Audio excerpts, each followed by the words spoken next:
हाय मोरे राम मोरे राम ए भोले जोगिया हो राम।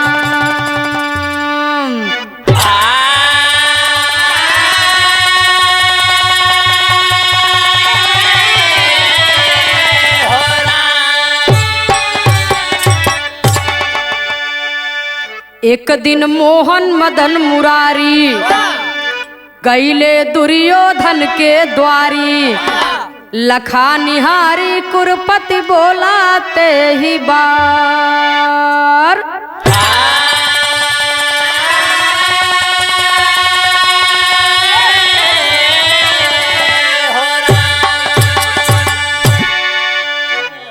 बिरहा सुने वाले बड़े भैया, ये हिंदुस्तान का धरती है।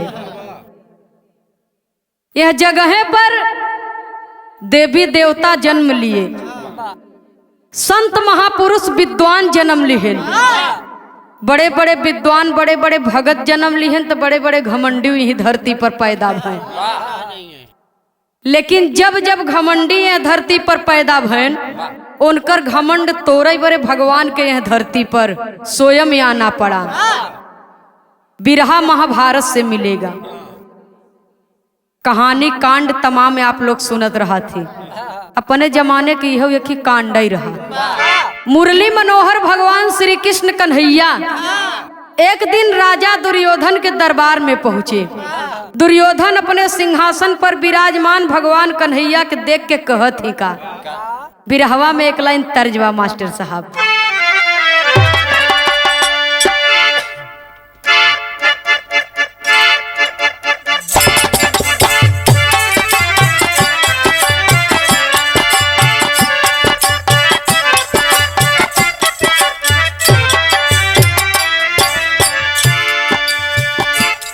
एक दुल्हन के दुल्हा वादा की है बा मेला में आऊ वही भेंट होए। और जब दुल्हन मेला में पहुंची अपने सखी के संगे, तो सखी पूछा था तोहार दुल्हा कैसन हैं, कौनो निशानी उसानी बताए हैं, मेला में इतनी बड़ी भीड़ बा कहाँ है रबू। तब सखी बतावता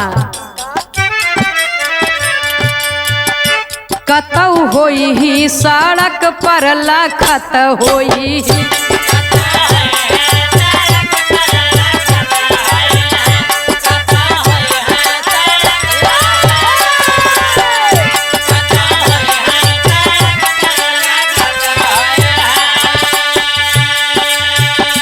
कतऊ होई ही सड़क पर लखत होई ही।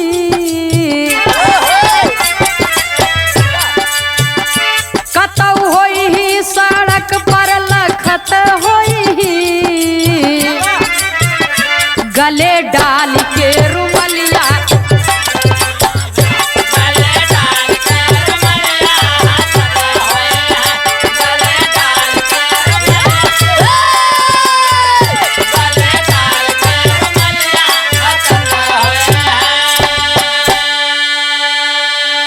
लेकिन बिरहवा में भाव बा। दुर्योधन भगवान कन्हैया के देख के कहत का है, कुरपति बोले आव है बनावारी।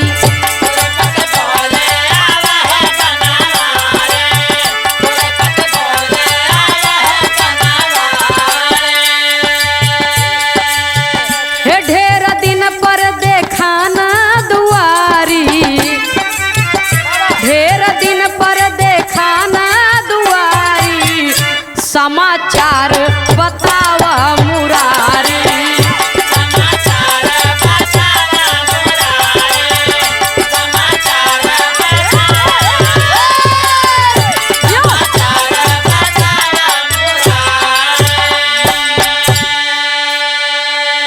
भगवान कन्हैया का स्वागत दुर्योधन किए और उच्च आसन देकर के बिठाए।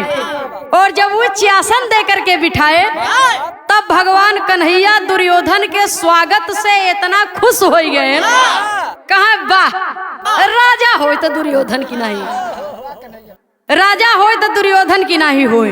जब इतना बतिया सुने दुर्योधन तो कहा कन्हैया जब कहत है राजा होय तो दुर्योधन की नहीं, एकरे मतलब कि हमारे जैसन राजा न धरती पर पैदा भबा और न आगे होए। तब भगवान कन्हैया से दुर्योधन पूछने लगे। यही बात पर दुर्योधन के मन में अहंकार का अंकुर फूटने लगा। तो दुर्योधन भगवान कन्हैया से एक सवाल कर दिए। कौन सा सवाल किए? कवि को बिरहा शैली में टेरी के भाव में लिखना पड़ा।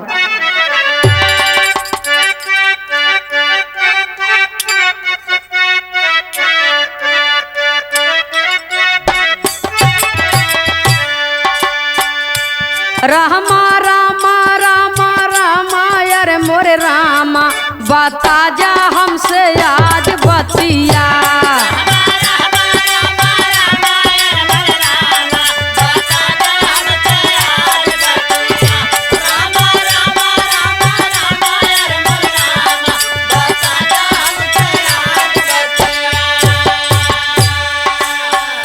कौने कारण भैले चक्रधारी राजा बता जा हमसे आज बतिया।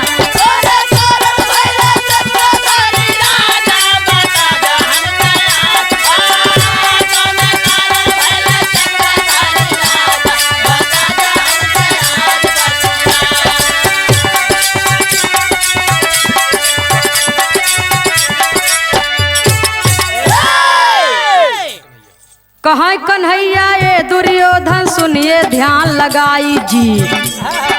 ढेर दिना के बात यही रही उम्र लड़काई जी। 3 दिना के भूखा प्यासा तेरे पिता यौ माई जी। चौथे दिन थोड़ा चावल के खिचड़ी रही बनाई।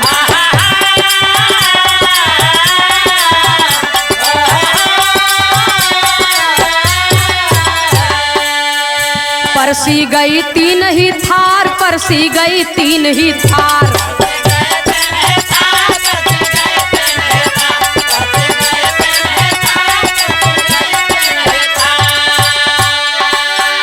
परसी गई 3 ही थार, हम पहुँचे बोले तेही बार।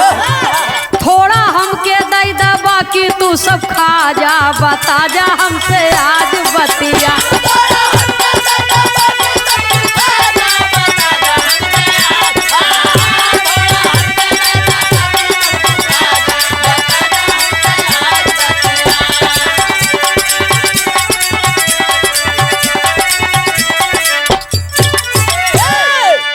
दुर्योधन कहाँ है भगवान? अगर हमारे जैसन राजा ये धरती पर नहीं पैदा भ राजा होय तो दुर्योधन की नहीं, तो कृपा कह के ही बताई दे कि हम इतना बड़ा राजा कैसे बन गए, चक्रधारी राजा मैं कैसे बन गया। जब इतना बतिया सुने भगवान कन्हैया कहाँ ढेर दिन के बात है। तुहार महतारी बाप बहुत गरीब रहे, पूर्व जन्म की बात है। महतारी बाप बहुत गरीब रहे, खाना का इंतजाम न हो पावे, और दिन भर भिक्षा मांगे तब संझा की कभो कभो भूखे सोवे के पड़े पानी पी के। अब ऐसे काफी समय बीत गया। एक समय ऐसा नहीं आए कि 3 दिनों तक लगातार भिक्षा मांगे लेकिन कभो कतो कुछ पौबे न की। और जब कतो कुछ नहीं पाए तो 3 दिनों तक तू सब भूखा प्यासा रह गया। चौथे दिन तुहार पिताजी कहीं से थोड़ा सा चावल और नमक पाएन, और जब लई के आयन घरे तो तुहार माई चावल और नमक डाल के खिचड़ी बनाई। दाल उहो ने खाली नून और भात। आज चावल नमक डाल के खिचड़ी बनाई तो 3 जगह खिचड़ी परसी गई, और तब तक हमहू पहुँच गए। भूख बड़ी तेज लगी रही। हम ही कहा कि थोड़ा सा हमके दे दे, बाकी जवन बचे तू सबे खाई ले। जब इतना बतिया सुने तुहार महतारी बाप कहा एक तो 3 दिन के बाद हम सबे खुद ही पाए है, और तब से तोहया दे दे जाए कि दूसर दुआर देखे। लेकिन दुर्योधन तुहार लड़कपन भले रहे, तोहरे दिल में उदारता थी। महतारी बाप तो नहीं आए दिए, लेकिन तू अपने हिस्सा का भोजन हमके खियाई दी है। और जब भोजन खियाई दी है तो हमारे दिल से आशीर्वाद निकला। कौन आशीर्वाद निकला? बिरहा में एक लाइन तर्ज है।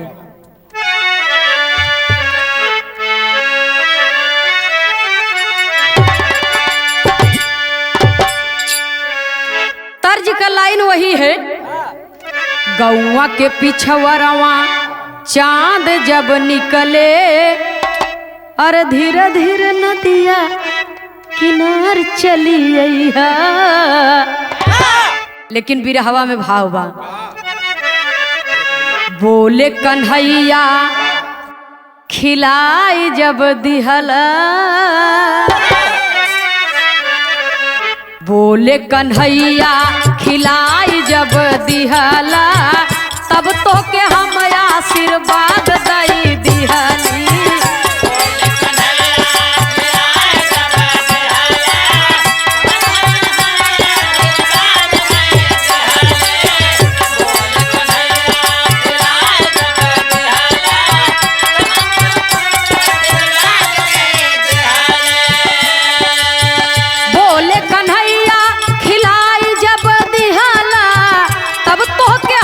आशीर्वाद दई दिहली।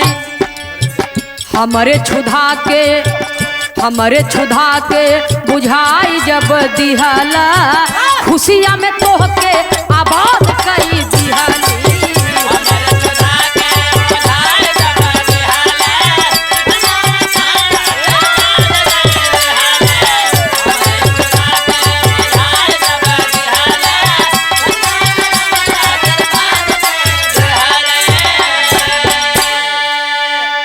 भगवान कन्हैया कहाँ जब हमें भोजन कराए दी है तो हमारे इच्छा की तृप्ति हो गई, क्षुधा हमार मिट गई।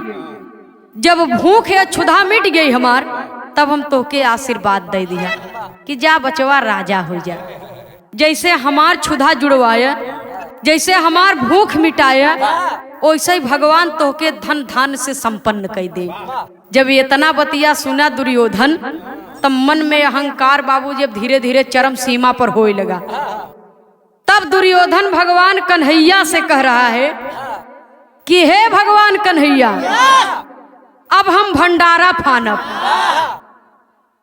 कहाँ भंडारा फनब, कहाँ कहाँ आप नहीं 56 करोड़ अहिर न्योतब,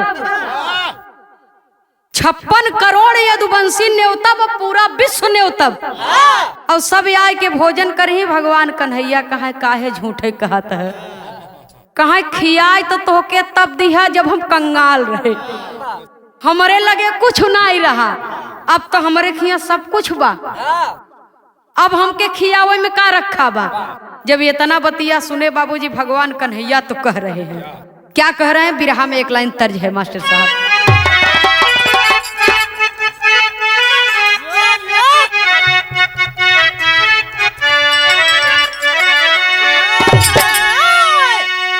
हाथ में मेहंदी मांग से नूर, बर्बाद कजरवा हो गईल।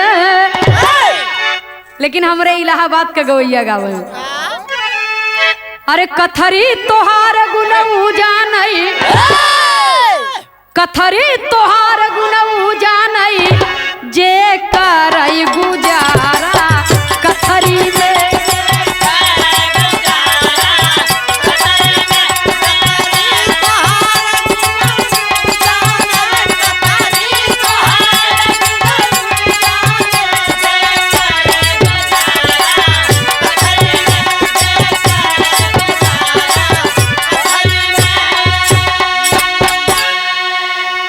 कथरी तोहार गुनऊ जानई, जे करई गुजारा कथरी में।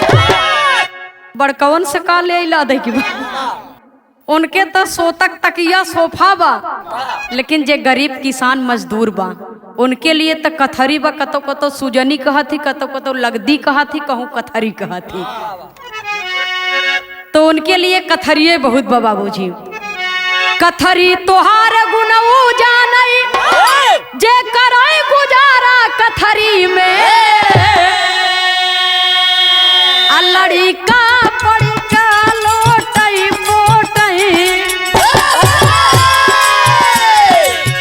लड़ी का सयान लोटई पोटई, परिवार बेचारा कथरी में।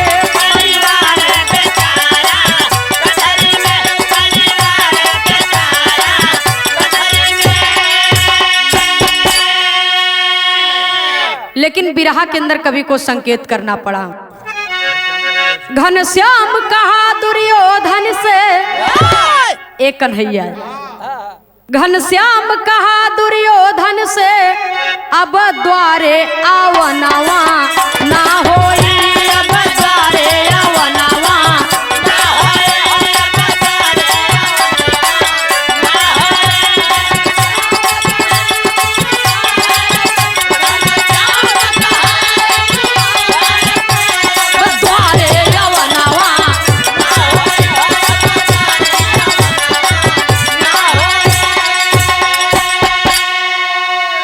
घनश्याम कहे दुर्योधन से, अब द्वारे आवनवा ना होई, जितना क्षमता तब दिल में रहा,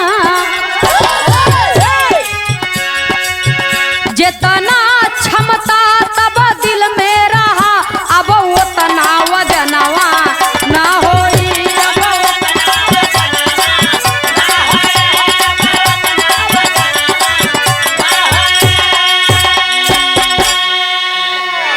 जब ये तना बतिया सुने दुर्योधन, भगवान कन्हैया कहाँ सुना, वह समय का बात कुछ और रही।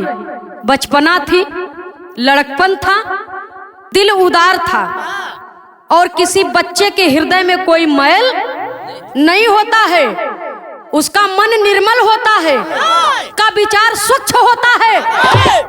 लेकिन अब तो तोहार मनो गंदा हो गया, तोहार विचारो, तोहर धन पे घमंड हो गया बा, कन्हैया तोहरे खिया नहीं ही। जब ये तना बतिया सुने दुर्योधन कहा यौबा कसन न यौबा तो 56 करोड़ या हिरन के उठवा लिया जबरदस्ती, आ जबरी ही खियाऊ वो गठरी बांध बांध लादू देवे। जब ये तना बतिया सुने दुर्योधन के भगवान कन्हैया, तो कहे ठीक बा, चलो हम इंतजार ही करब, प्रतीक्षा करब। भगवान कन्हैया चले गए, दुर्योधन भंडारा फान दिया, पूरे विश्व में निमंत्रण भेजवा दिया। और जब निमंत्रण भेजवा दिया तो जब भोजन करे के समय आई गई, भंडारा के दिन आई गए, तब भगवान कन्हैया दुर्योधन के दरवाजे पर जा रहे हैं किस रूप में। बिरहा में एक लाइन तर्ज है मास्टर साहब,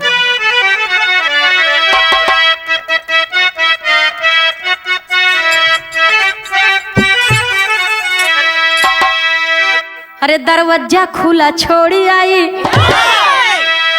कोनो दुल्हन अपने दुल्हा के कथा बतावता, कहीं बड़ी जल्दी जल्दी भूखायु जाती, बड़ी जल्दी से पियासो लग जाते, सेवा करत करत थक जाई थे।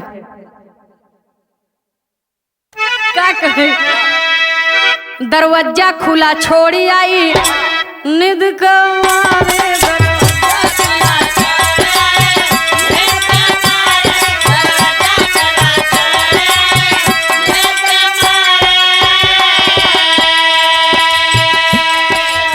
रात मोर सैया,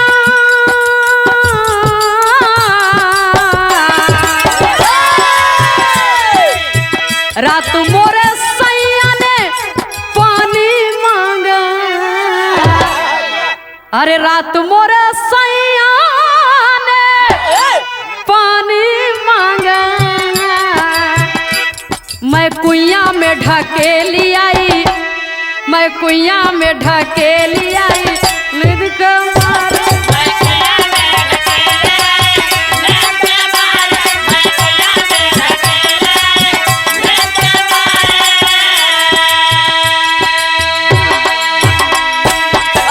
लेकिन बिरहा में भाव है, कहना है, भिखारी बनके आई गए, भिखारी बनके आई गए मोहन दुआरी,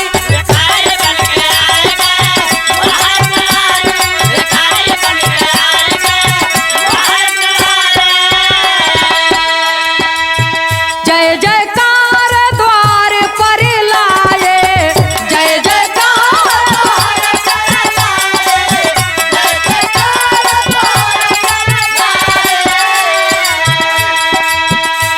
अधिकारी तब से धाई गए मोहन दुआरी,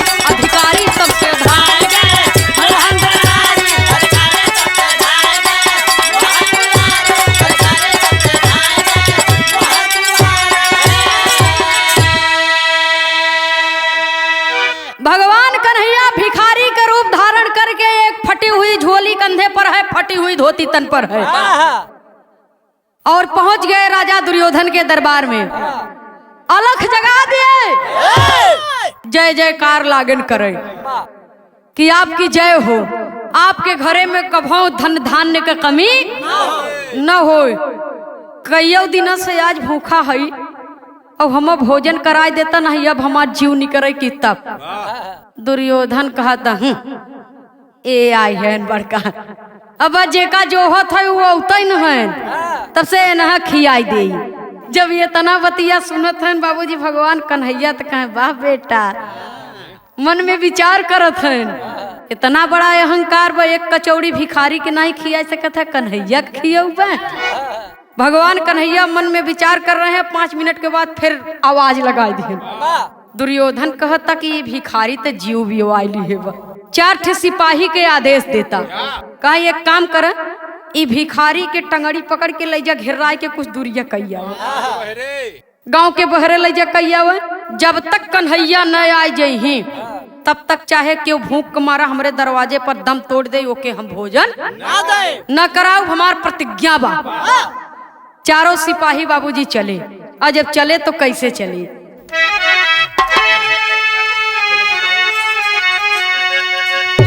अरे चलो सिपाही कही के बतिया पीटा मुरली वाले के, अरे राम चलो सिपाही कही के बतिया पीटा मुरली वाले के, अब पैर पकड़ के काफी दूर घसीटा मुरली वाले।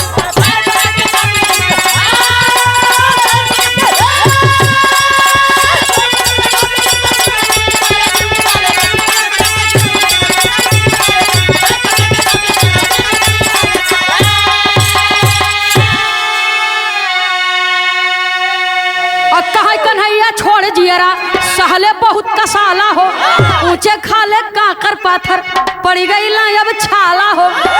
अरे बाप रे खेहुना गेठुना फूटा मुरली वाले के, कपड़ा ऊपर पड़ा लहू के छीटा मुरली वाले के।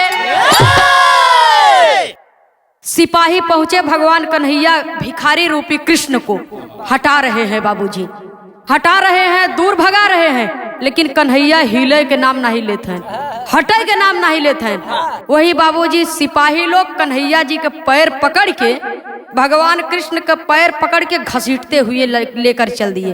और जब लेकर के चल दिए बाबूजी तो घसीटत की जात हैं तो ऊंचे खाले काकर पाथर जहाँ जैसे बा। अभी थोड़ी देखत हैं कि यहाँ गड्ढा बा, तेना कोरा से उठा ले, घिरावत की लेके चला जाते हैं, राजा का आदेश बा। और जब लेकर के चले जा रहे हैं बाबूजी तो भगवान कन्हैया के काकड़ पाथर के रगड़ से खेहुना गेठुना फूट गए। और जब खेहुना गेठुना फूट गए, कपड़ा के ऊपर बाबूजी लहू के छींटा पड़िए। और जब लहू के छींटा पड़िए तब भगवान कन्हैया कह रहे हैं, क्या कह रहे हैं।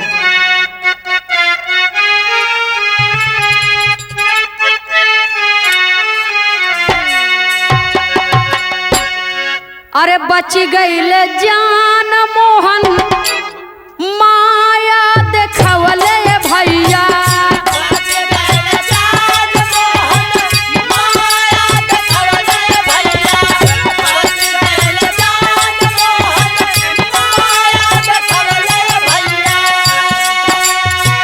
आपन उल्टा हाथावा घुमायते ही बार,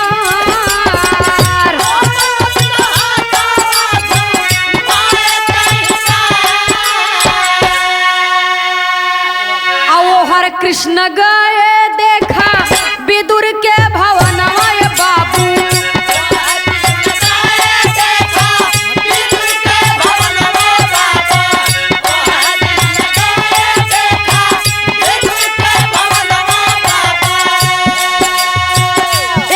दुर्योधन द्वारे भीरिया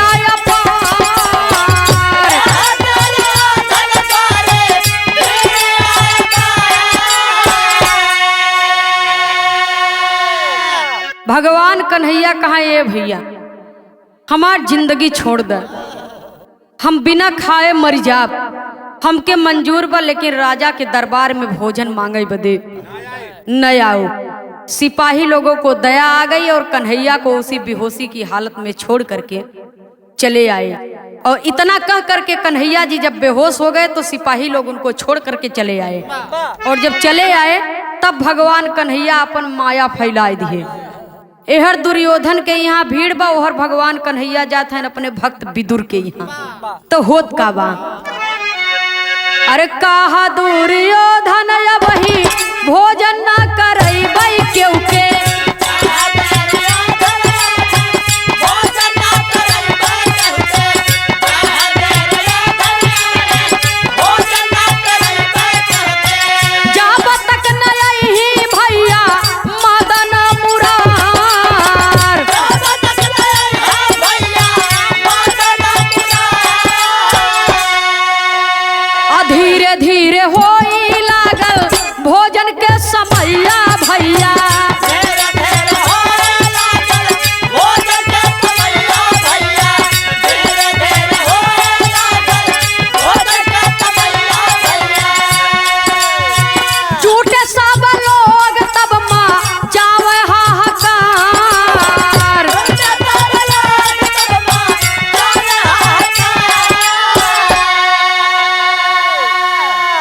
भगवान कन्हैया गए भक्त विदुर के यहाँ। एहर खवैया जुटा हैं, सब हाहाकार मचाए रहा है, भूख मारा सब व्याकुल हैं, सवेरे के बुलाए के अब तक भोजन करावे नहीं चाहत हैं दुर्योधन। लागत अब बेमतलब के ऐसे बोलाए लिए हैं, झूठे न्योता दे कि हमार सबको मजाक उड़ावे बदे। एहर भगवान कन्हैया जब विदुर के यहाँ गए तो विदुर भगवान कन्हैया के सच्चा भक्त रहे। विदुर के यहाँ बड़ी गरीबी रही। विदुर कहीं गए थे कुछ काम से, विदुर के दुल्हन घरे में रहे और उनके तन पर एक साड़ी, जब नहाए के वक्त हो जाए तो के धोए के डाल दे, नहाए के बाद वही साड़ी पहन ले। जगह जगह फटी बा बाबूजी, वो पे पेवना लगा बा, चकती लगी बा, दूसर कपड़ा लगाए के सिया गबा ऊपर। इतनी बड़ी गरीबी बा और घरे में कुछ खाए के सामान नहीं बा। विदुर की औरत दरवाजा बंद करके साड़ी धोए के डाल दी और नहा रही थी बाबूजी, स्नान करने जा रही थी। और जो ही स्नान घर में बैठी तब तक भगवान कन्हैया पहुंच गए, दरवाजा खटखटाए दिए। विदुर के दुल्हन कहा कौन? कहा हम कन्हैया। कन्हैया? हाँ मैं कन्हैया हूँ, द्वारिकापुरी से चला आ रहा हूँ, बड़ी जोर की प्यास लगी है, भूख भी लगी है। विदुर जी घर पे हैं? जब इतना बतिया सुनिन विदुर के दुल्हन तो भगवान की भक्ति में इतनी मगन हो गई, इतनी खुश हो गई कि खुशी में इंसान सुध बुध खो देता है बाबूजी। या तो दुख में वो अपनी सुध बुध खो देता है, या तो बहुत ज्यादा उसको खुशी होती है तब वो अपनी सुध बुध खो देता है। विदुर के दुल्हन जिस अवस्था में थी उसी अवस्था में जा करके नग्न बदन में दरवाजे को खोल दी। अपनी अवस्था पर ध्यान नहीं दिया, वो ध्यान दे रही है तो भगवान कन्हैया आकर दरवाजे पर खड़े हैं। जितनी जल्दी हो सके उतनी जल्दी भगवान कृष्ण को अंदर बुलाना चाहिए। जा करके दरवाजा खोल देती है। भगवान कन्हैया जब विदुर की औरत को देखते हैं तो नग्न अवस्था है, अपने तन का पीताम्बर उठा करके उसके तन पर डाल दिए। इसलिए पीताम्बर डाल दिए कि भक्त और भगवान का रिश्ता पिता और पुत्र का होता है, और पिता का फर्ज होता है कि हर हाल में अपने बच्चों की मर्यादा की रक्षा करे। इसलिए अपने तन का पीताम्बर उठा करके भगवान श्री कृष्ण कन्हैया विदुर के दुल्हन के ऊपर फेंक दिए, उसका तन ढक गया। और घर के अंदर भगवान कृष्ण को बुला करके भगवान श्री कृष्ण कन्हैया जी के बैठावे बदे चौकी लेके आए। जवन चौकी पर पंडित जी लोग जब कथा सुनावत थी, हाँ तो वही चौकिया पर शालिग्राम भगवान के रखा थी, केला का पत्ती उठा लगाए के। वह चौकी लेकर के आई विदुर की औरत, तो चौकी के पेनी तरे पावा ऊपर, पेरुआ ऊपर कह दिन बाबूजी, ओकर पेनी तरे कह दी। अब भगवान कन्हैया के आगमन के खुशी में उनके कुछ याद नहीं बा, तो भगवान कन्हैया नहीं सोचत हन कि सोझ कैले, जैसे ही उधर दियस वैसे ही बैठ गए। आ जब बैठ गए बाबूजी तो घरे में कुछ बा नहीं, खाली भगवान विष्णु जी की तस्वीर लगी है, मंदिर बनी है बाबूजी, उसी जगह पर केवल केला फल रखा था। और वह केला लेके आइन और ओकर छीलत हईन, तो छिलका खियावत हईन और गुज्जा फेंकत हईन बहरे। अब भगवान कन्हैया प्रेम से खाई रहा है, अजय प्रेम से खाई रहा है, और तब तक विदुर जी आई गए। और जब देखे न अपने दुल्हनी के भगवान कन्हैया के, तक कहत कहाँ है विदुर जी।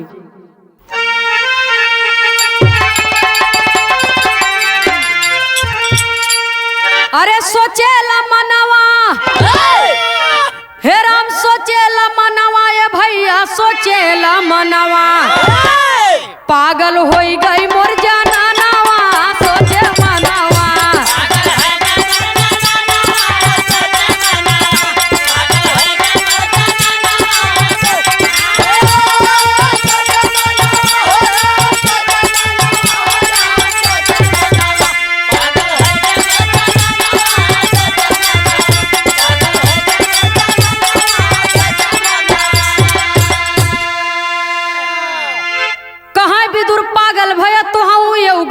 पगलाई, अरे केला के छिलका खाया, उल्टी चौकी पर बैठाई, कृष्ण बोले तब बयानवा, सोचे मनवा। कहाँ कृष्ण ये झूठा बाटे नाही तो हूँ खात, एकर लज्जत बहुत बड़ा बा, मन ही मन पछतात, उपमा का दे समहनवा, सोचे मनवा। विदुर कहत हन कि हमार दुल्हनिया तो पगलाइन गई बा, भगवान तो हूँ पगलाई गे है। उल्टा चौकी पर बैठाए बा, ई नहीं कि सोच कई ले, ओकरे नहीं समझ में आवता, तोहरे नहीं समझ में आवता।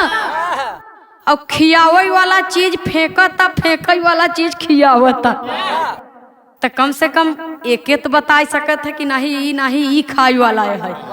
गुज्झा फेंकता, छिलका खियावता। भगवान कन्हैया कहाँ का कही विदुर है आखिरी बचावा, अहो हम जुठार दिए है, नहीं तोह खियाई दे तब समझता कि एकर लज्जत कितना बड़ा बा, इसमें कितना बड़ा स्वाद बा। यही के खातिर, इ प्रेम के खातिर जानत हमरे संगे घटना का घटी बा, आज बता रहे हैं भगवान कन्हैया।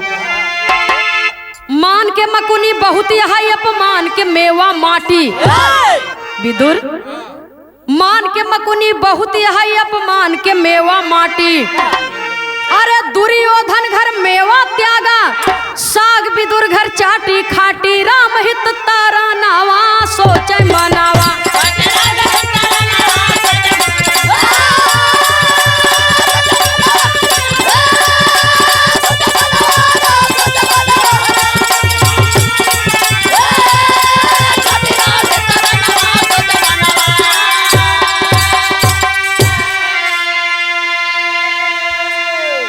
कहा यही प्रेम बरे, दुर्योधन घर मेवा त्यागे, साग विदुर घर चाटी, मतलब चखना।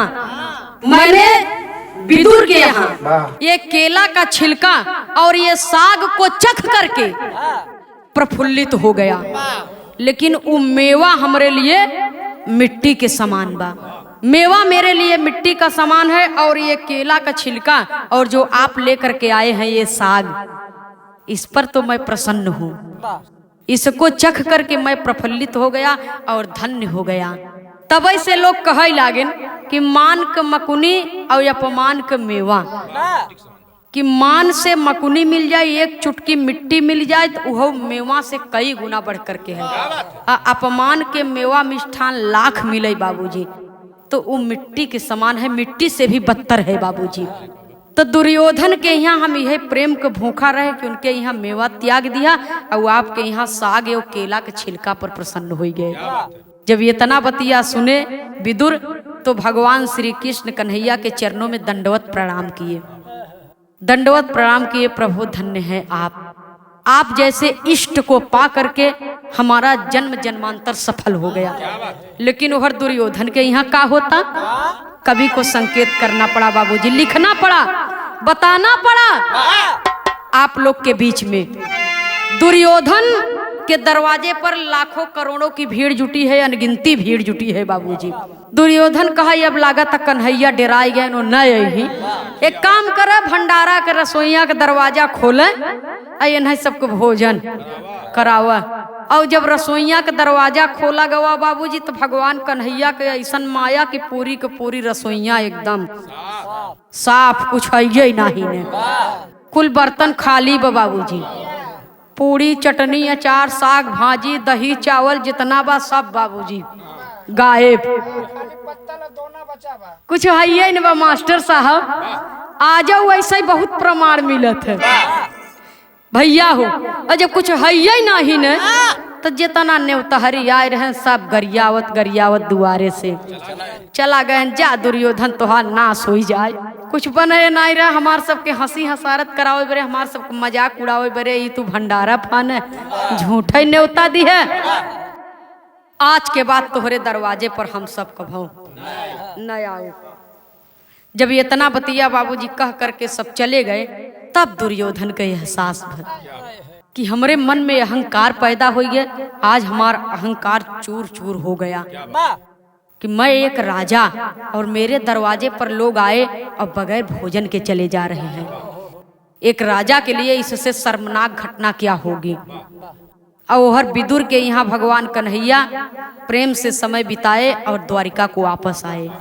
इसीलिए कहा जाता है बाबूजी कि सत्य जो होता है वो परेशान हो सकता है लेकिन पराजित नहीं हो सकता है। आखिरी और अंतिम प्रमाण में कवि को संकेत करना पड़ा।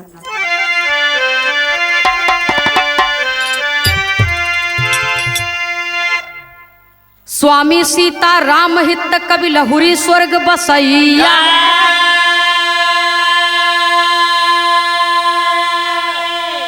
शंकर शोभनाथ विजय के रक्षक शारद मैया। अरे राम बता जा हमसे आज बतिया, नंदनी खेमराज के गाना मोहन साजा। बता जा हमसे आज बतिया।